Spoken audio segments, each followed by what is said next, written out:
Okay, I'd like to talk just a little bit about self-recovery versus rescue. And I have here as a backdrop just a smattering of both rescue and self-recovery equipment. Because these two ideas kind of collide. So most of wilderness survival doctrine, most of survival doctrine, I should say, comes from wilderness survival instruction. So there's a huge emphasis on rescue over self-recovery, that you should always stay with your vehicle. You should never move. You should always stay put. And this fundamentalist type view, fundamentalists do not survive. They're not adaptable. And where this comes from is it comes from researchers and instructors interviewing search and rescue personnel. Search and rescue personnel, for all the good they do, they only see the people who got themselves into trouble or had some type of health problems. They don't see the thousands and thousands of self-recoveries that happen. They only see the people who attempted to self-recover and got more lost or left their vehicle, which was easy to locate. And so that's where this doctrine comes from. And there are, in my research and my own practical experience, there absolutely, you need to understand both concepts. It's not an either or. I'm not preaching a fundamentalist approach on the other side, preaching only self-recovery over rescue. I'm saying what I teach is that there needs to be a balance between rescue and self-recovery. Sure, rescue can be your go-to for a plane crash, or when you're with the vehicle, or if you're likely to be found, if you told a responsible adult where you were going and when you were going to be back, you could be easily located. But there are many other situations where it doesn't reach that level of full-on search and rescue. You don't have to call a helicopter or a county search and rescue team to come get people. They just need a spare tire or a jump, or they maybe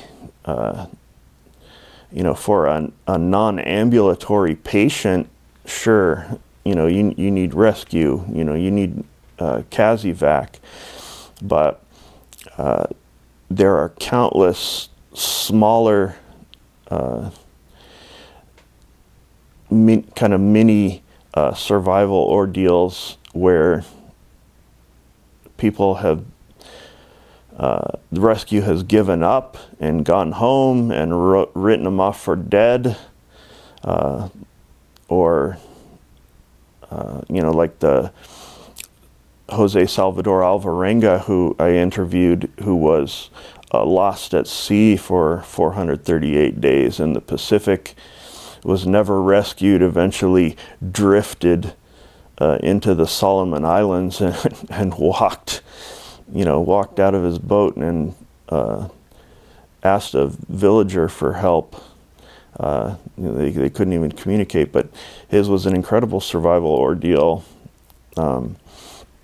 Or the airline crash in the Andes that the movie Alive was based on, you know, where they rugby players walked out after the search had been abandoned.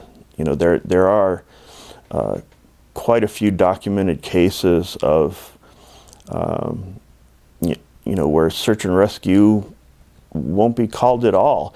In many countries, even if you have a personal locator beacon, you can press that button all you want. Nobody's going to come for you. You know, if you're lost in the United States, sure, probably some municipality is going to have search and rescue authority over a given area, you know, but in much of the planet, that's just simply not the case. So then you have the situations that are kind of half and half. You know, you flag, you need help, so you signal and flag someone down, then you have to communicate with them, possibly in another language, you know, or you might need to get to a road to flag them down. So it's part self-recovery and part rescue, and it's part self-recovery again, because then you need to pay them to get them to help you. You know, I've been in rollover accidents where people just slowed down and said, "Everybody okay? All right," and drove right on by. wouldn't even stop to help.